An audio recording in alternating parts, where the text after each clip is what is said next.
What's up, everybody? Stacking Surfer here, your favorite YouTube stacker, back with another awesome video. I don't know what's happening. I just keep producing awesome videos.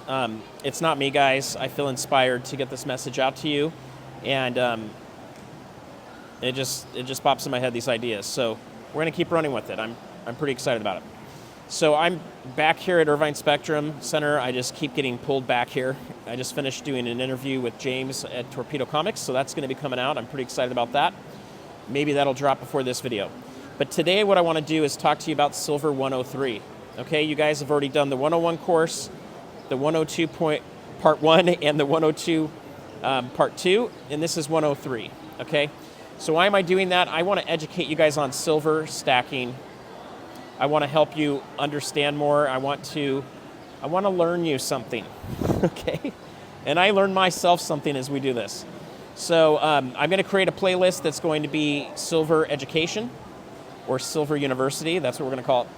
And this will be the 4th video in that series, and there's going to be a lot more that are added too. So let's get down to business. What are we going to talk about today? We're going to talk about silver allocation, okay? How much silver do you need? How much silver should you start off with? How fast should you add silver? When's a good time to sell your silver? Why are you stacking? Okay, we're going to hit all these things today. So let's get down to business. Hit it. Stacking Surfer. I think I'm your best friend. Balances in your bank and stack.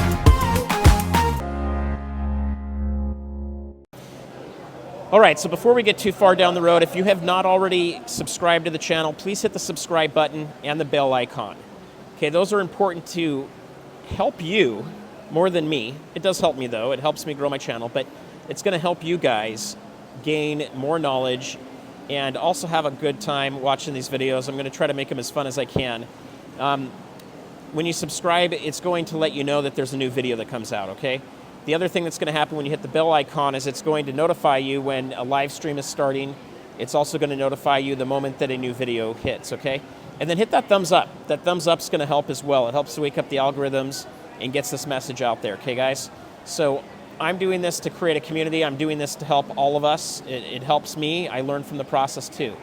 So go ahead and do those. It's going to help us. The other thing I would love is comments. Comments down below tell me that you guys are engaging with the content, that you're enjoying it.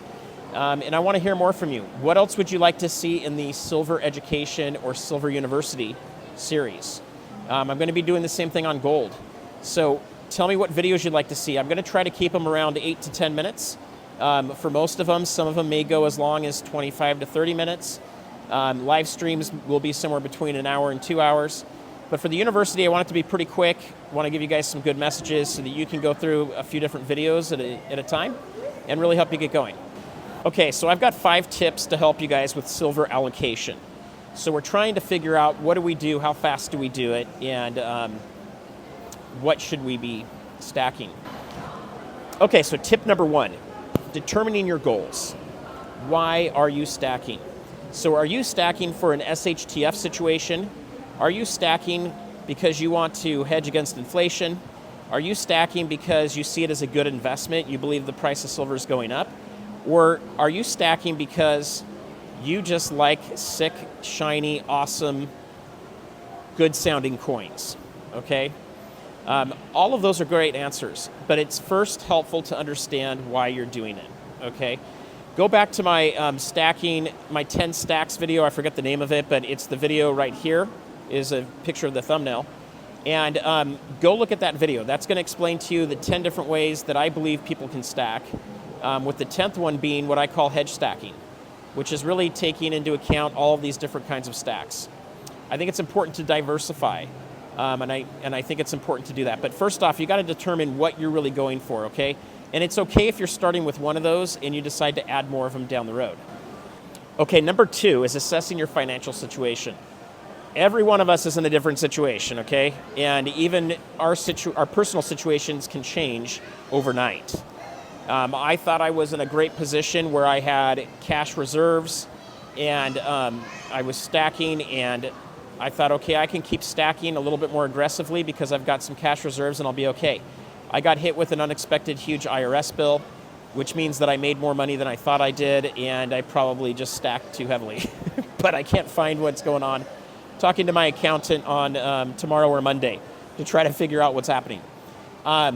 The other thing that can happen is you can have a flood. You can have a medical emergency that comes up that has to happen. So a couple things that I'm going to say is, first off, I'm not a financial advisor. Please seek the advice of a professional financial advisor. And if you find one that likes gold and silver, leave me a comment or DM me. I'd be interested to talk to myself. I'm looking for a new financial advisor. Now, all of you financial advisors that are out there that might be seeing this, if you're not allocating heavily to precious metals right now, not interested in talking. That is something that I have had a pet peeve with financial advisors, is they tend to want to just sell you a bunch of stocks and make a bunch of money off you whether the stock is going up or down. Not playing that game anymore. So assess your financial situation. First off, I recommend not carrying any credit card debt that has a high premium on it, right? Right now, most credit cards are 10, 20, 30% in interest. You need to pay that stuff down. So before you go crazy stacking silver, you need to pay that stuff off. That's ridiculous. Don't have that.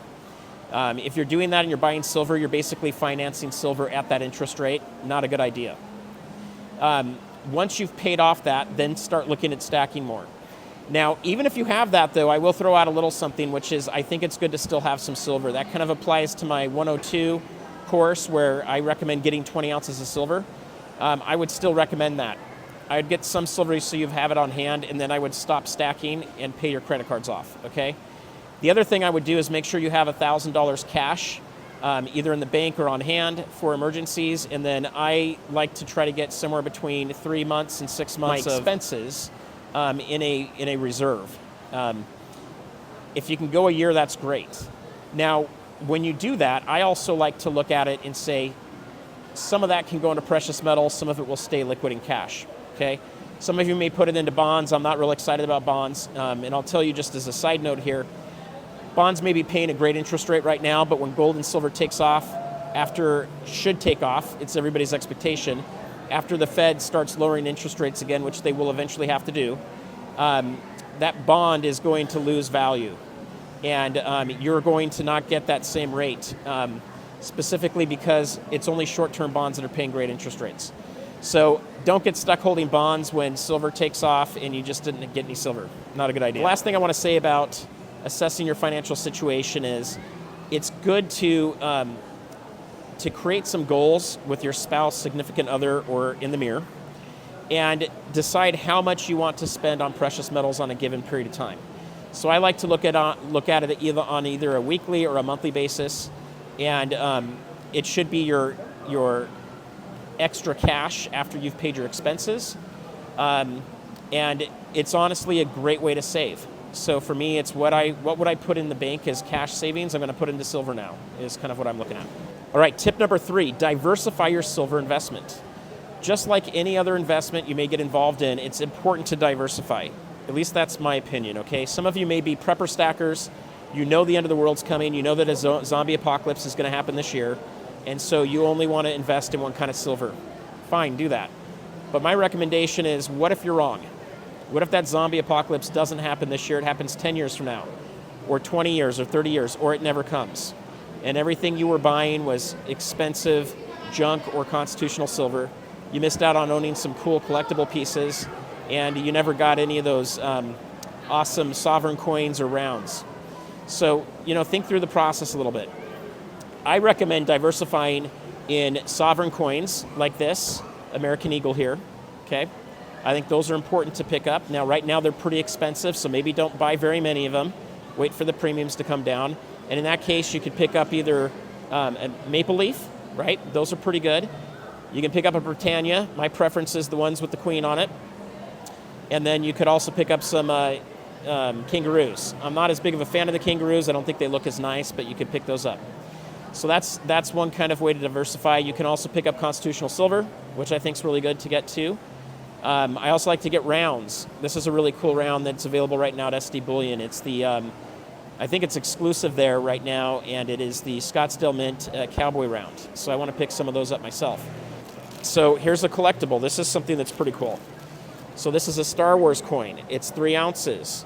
It's expensive. It has a premium. Do you buy a lot of this? Do you stack it? No, don't. Don't do that. But can you buy one of them? Sure. You're a big Star Wars fan like me, you can buy one of these and hold on to it. I guarantee you this thing's going to be worth double its price in 10 years. I think silver is going to be going up. They're not making any more of these. And I forget the mintage, but I think it's somewhere between 300 and 3,000 of these. Not very many. And they're in great condition. They came in this case and everything, so that can be fun. Other things you can do is bars like this. Bars can be an inexpensive way to do it too. I'm not as big of a fan of the large bars. I do have some of them, but not very many. I like to mainly collect rounds and sovereign coins. And I also like my constitutional silver. It's also really important to look at my tip number 4, which is really to understand the market condition, okay? If you guys aren't doing this already, I recommend downloading either AppMex's app or JM Bullion's app. I think Provident Metals has an app too. A few of these online bullion dealers have apps. All of those apps will also have what the spot price is. Now, just know that the spot price varies from online bullion dealer to online bullion dealer. Another place you can go is also to Kito, and they've got a website that'll give you that information as well as an app. Kito's tends to be a little bit more on the conservative side. AppMex's tends to be more on the liberal side of the price. So you tend to probably get a little bit better value when you sell back to AppMex, but when you buy from them, it's going to cost you more too. But know the market conditions, guys. A couple other things that I recommend is following some of the financial channels on YouTube.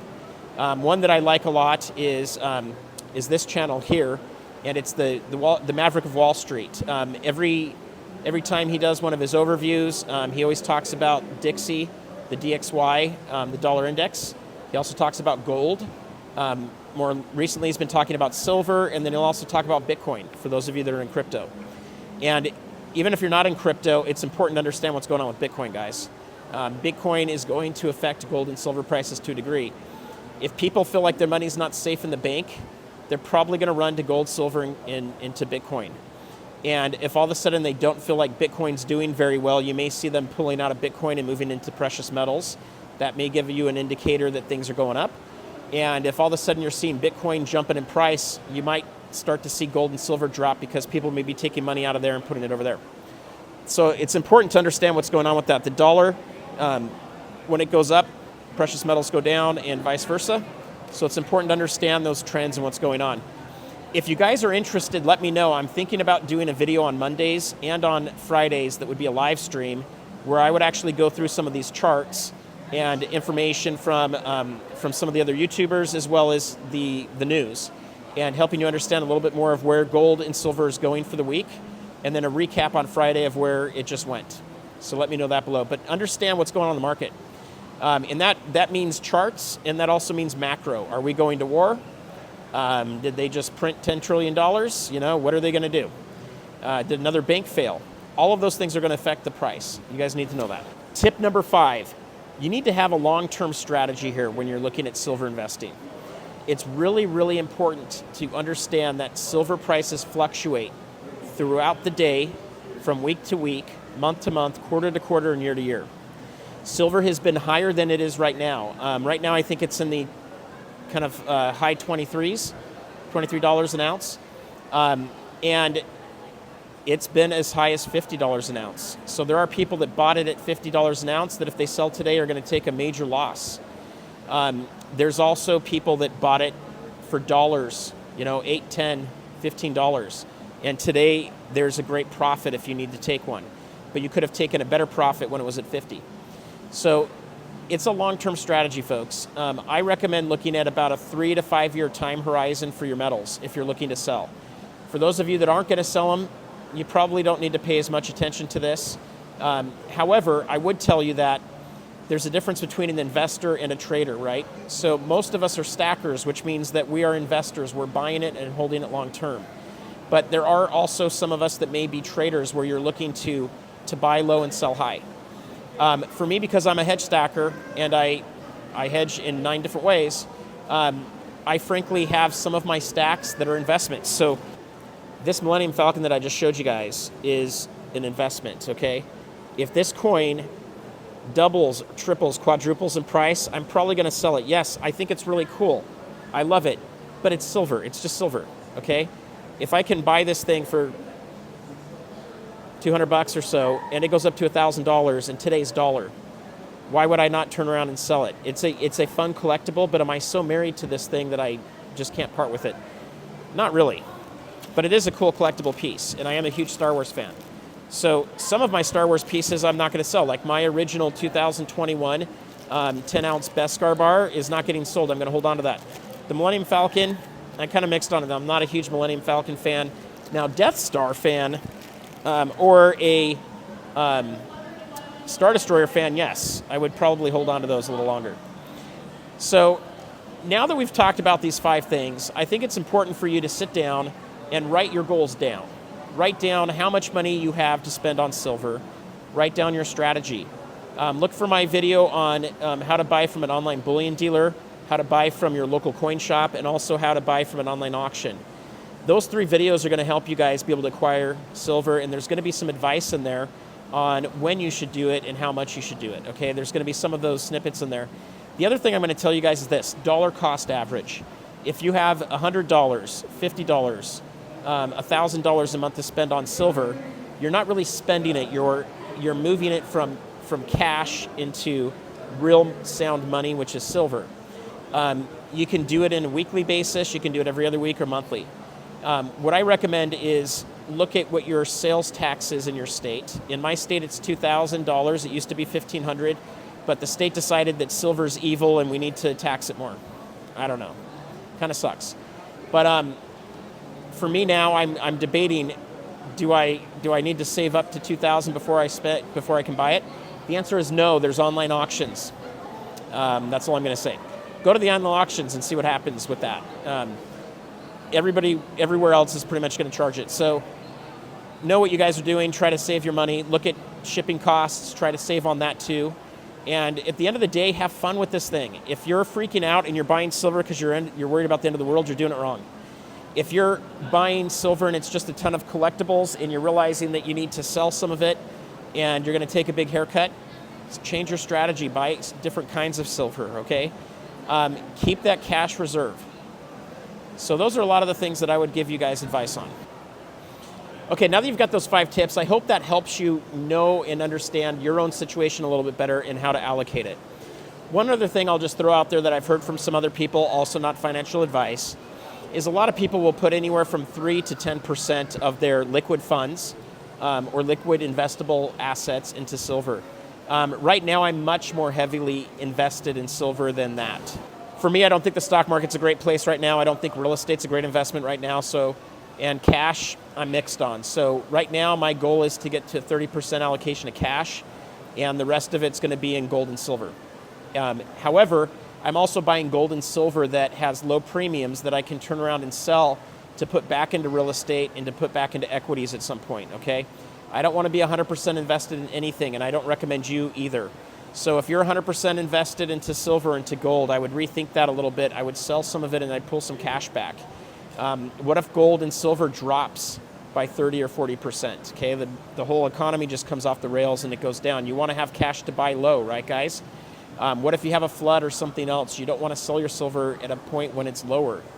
So take that information and do what you want to do with it. But thank you for joining me today. Leave some comments below. Hit the subscribe and bell icon and the thumbs up. And until next time, peace out.